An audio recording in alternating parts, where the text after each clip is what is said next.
Welcome to the deep dive. Today we're diving into an event. Talk about a moment that sent shockwaves, globally. Yeah. We're talking about the assassination of Archduke Franz Ferdinand, Yeah. June 1914, Sarajevo. And I think, we all want to understand how these huge historical turning points happen, right? Right. But without, getting lost in the weeds. And so that's what we're doing today. We're Right, so going to let's- figure out how this seemingly small thing, and it's incredible, a wrong turn, Yeah. played a decisive role in starting World War I. And we're drawing on some fascinating material from history.com for this one. I think when you think about it, World War One, you're talking about 17 million people dead, Oh my God. military and civilian. You're talking about redrawing the map of Europe, and it really set the stage for so much conflict in the 20th century. This was not just a small conflict. It was a huge event. It was a seismic event. And the assassination, obviously, that was the spark. But Europe was already a powder keg, right? Science. Full of these long-standing tensions. And so Sarajevo provided that immediate trigger. So let's take a step back. Like, what was going on in Europe that made things so unstable in those years leading up to this? Yeah, so imagine like early 20th century Europe, and you've got all these major powers, and you can think of them like tightly wound springs, Okay. all pressing against each other. And a big factor here was Austria-Hungary annexing Bosnia and Herzegovina. That happened in 1908. Right. And this really angered a lot of people, especially the Slavic population in those territories, who, wanted to be with Serbia. Right. So you're kind of absorbing this piece of someone else's territory. Yeah, against their will. Against their will. You can see how that would create problems. Creates resentment, yeah. Yeah. And Serbia itself, unification was kind of their core ambition, right? They Yeah. wanted this bigger pan-Slavic state. And they wanted Bosnia and Herzegovina. What did Austria-Hungary think about that? They saw it as a direct threat to their own empire. Oh, right. Because Austria-Hungary was also multi-ethnic, right? Right. Yeah. So the last thing they wanted was nationalist movements kind of, messing up their borders. They're breaking things up. Breaking things up, exactly. Yeah. So you have these two kind of visions clashing. But then zoom out a little bit, right? Mhm. This was also a time of huge imperialism Oh, yeah. where, European powers are competing all over the world for colonies, for influence. Everyone wants a piece of the pie. Everyone wants a piece. Yeah. And so there's suspicion between nations, Of course. And then on top of that, you have this national pride going around Europe. Oh, yeah. Everyone thinks they're the best. Everyone thinks they're destined for greatness. They're destined for greatness, exactly. Yeah. So it was a really combustible mix. Yeah. It sounds like nations weren't just protecting what they had, they wanted more. Yeah. So you've got all this, and then you have this system of alliances, right? And we hear about these all the time when we talk about World War I. Like, what was it about these that turned this, seemingly regional thing into a global war? So initially, right, they were meant to be like a safety net. Okay. One nation gets attacked, allies jump in. It's supposed to like deter aggression, right? Right. But what happened was it created this hair trigger situation. Yeah. So instead of preventing war, you had like one little conflict could just snowball. Right. So Austria-Hungary takes on Serbia. Serbia calls in their allies like Russia. Right. And Austria-Hungary had their allies, Germany being the big one. And Germany had said, hey, we got your back. Oh, wow. Even if it means war with Russia. So it's almost like dominoes, That's right? right. You tip one over, the rest of them go. A chain reaction. Yeah. Okay, so that gives us that bigger picture. Let's zoom in now.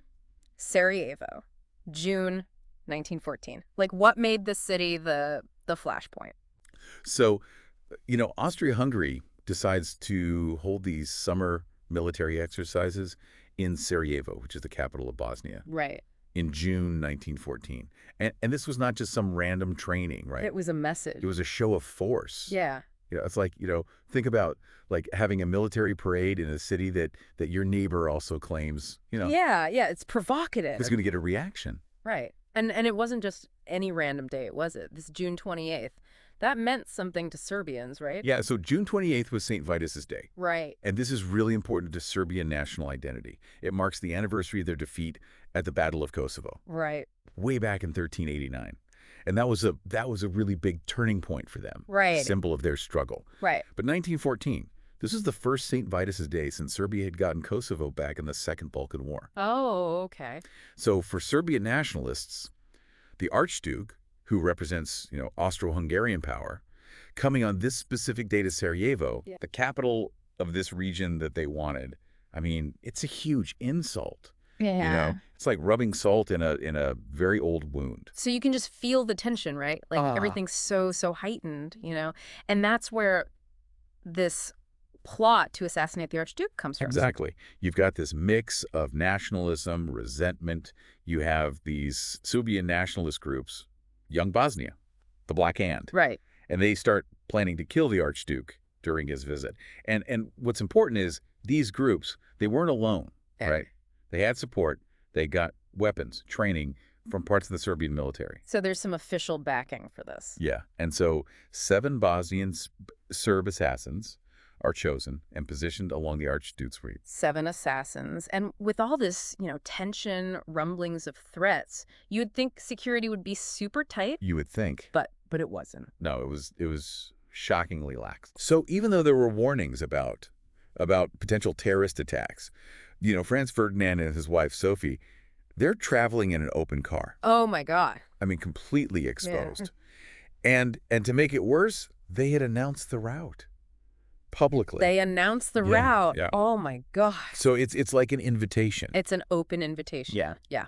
So these 7 guys know where to be. Exactly. And when to be there. What happens that morning, June 28th? Okay, so the motorcade is going along Apple Quay, which is this big road by the river in Sarajevo. Right.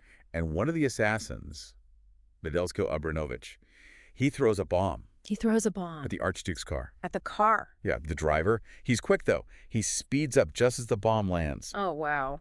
So it misses the Archduke's car. It lands by the car behind, explodes, hurts a few people, including this adjutant to General Oskar Potirak. Okay. He's like the governor of Bosnia. Okay, so that's a close call, but not what Obrenović wanted. What happened to him? Well, he tries to kill himself right away. Oh, wow.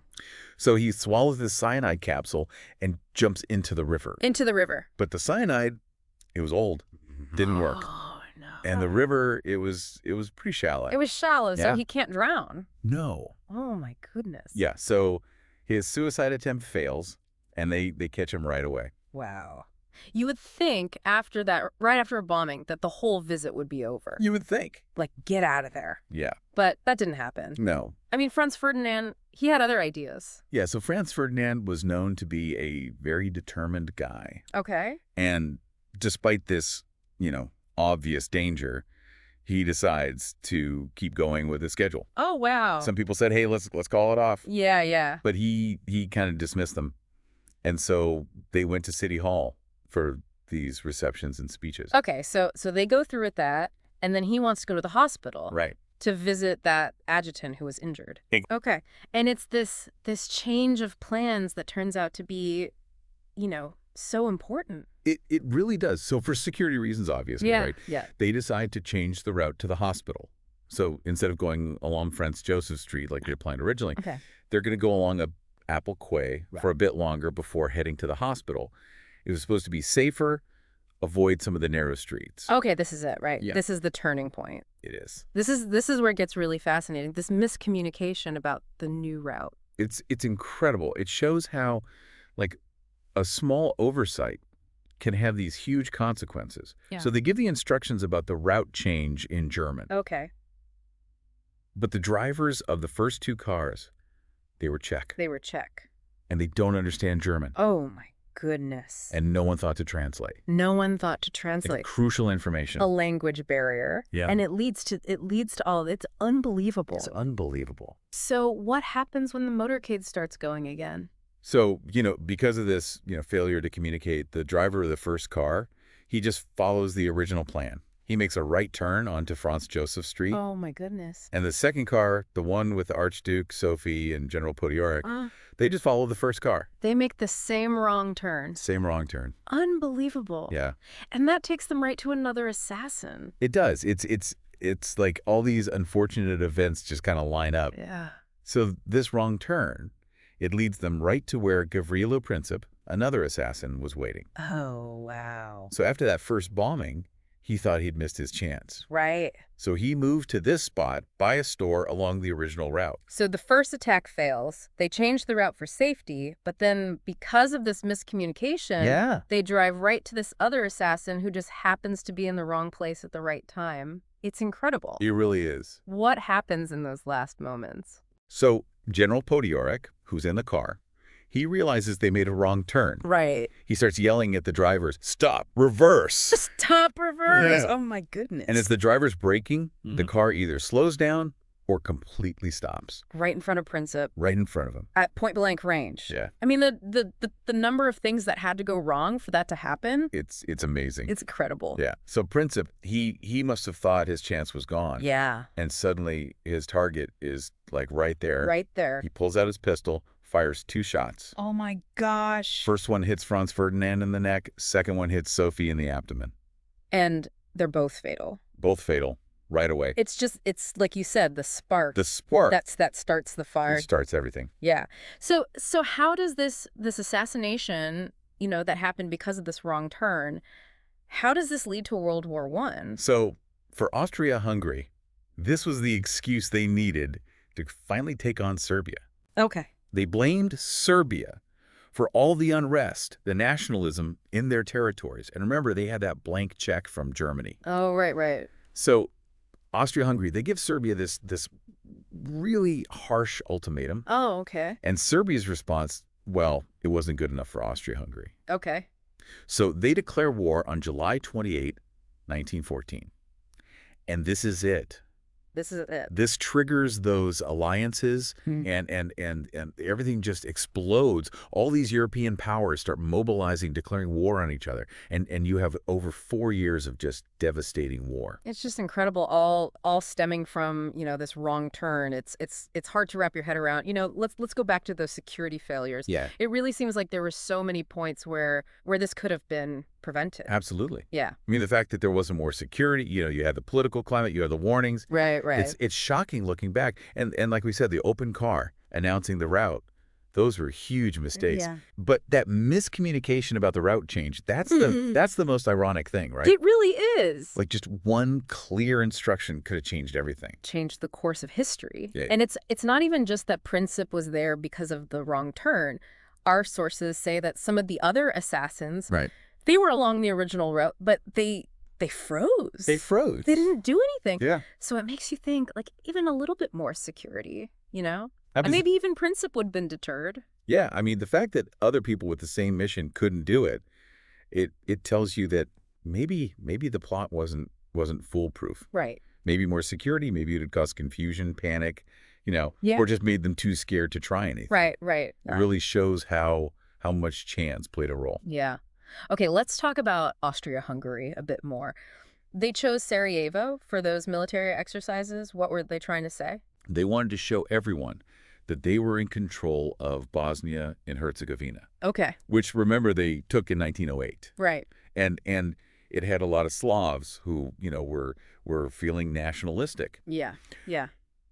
And Austria-Hungary was also really worried about Serbia getting bigger and stronger. Right. With that whole pan-Slavic thing. Right. They saw it as a threat to their own empire. Right. So these exercises in Sarajevo, it was like this big public display of, hey, we're strong, we're in charge. Don't mess with us. Exactly. It was a warning to Serbia, stop trying to undermine us. Okay. And sending the heir to the throne himself. Yeah. That really upped the ante, didn't it? Oh, absolutely. It wasn't just some random military drill. Yeah. By sending Franz Ferdinand, the future emperor, it made it much more serious. It showed how committed they were to controlling the region. Right. It was like this personal symbol of their power. Right. And as we said, that timing with St. Vitus's Day, that just made it so much worse for the Serbian nationalists. Yeah. It was like pouring gasoline on the fire. So they wanted to show strength, deter any problems, and it backfired. It totally backfired. In a huge way. Huge way. And that brings us back to that wrong turn. I mean, it wasn't just some small detail, right? It was, as you said, decisive. Absolutely. Yeah. It wasn't just some random mistake. Yeah. It was the thing that allowed the assassination to happen. At that moment. At that moment. Yeah. Without the miscommunication, the lack of translation, the wrong turn. Yeah. Princip wouldn't have been there. Right. He wouldn't have had that chance. It's It's hard to fathom, you know. It really is. It really makes you think about how these big moments in history, Yeah. they can just hinge on these, these little accidents. Absolutely. And we can't forget, Austria-Hungary wasn't acting alone, right? They had a powerful friend in their corner. Right, Germany. Germany. Yeah. They were a huge factor. They gave Austria-Hungary that guarantee, right? Yeah, that blank check. That they would back them up even if Russia got involved. Right. And that emboldened Austria-Hungary, right? Yeah. It gave them the confidence to push Serbia and then declare war because they knew they wouldn't be alone. So to sum it all up, we've got these huge long-term tensions. We've got this military exercise that was meant to be a show of force, but it's on this really symbolic date for Serbians. Right. Then you have this bombing attempt that fails, and then they change the plans. But then there's this unbelievable communication breakdown, right. A language barrier, and that leads to a wrong turn. Wrong turn. Which puts the Archduke and his wife right in front of an assassin. Right there. And then his actions, right. They start this chain reaction that pulls in all these other countries. Exactly. It's amazing when you think about it, right? It's mind-blowing. All these huge forces, these long-term historical things, and then these almost ridiculous little events. Yeah. Like the wrong turn. Yeah. It just shows how these things can come together to create something so huge. Yeah. And so tragic. Yeah. It really makes you think about how fragile history is. Like how many other big events, the ones that shape the world, how many of them happened because of, just chance or some little mistake? It's a sobering thought. It really is. It makes you wonder. Yeah. Yeah. Thanks for this. This was great. Oh yeah. This was a great deep dive. Absolutely.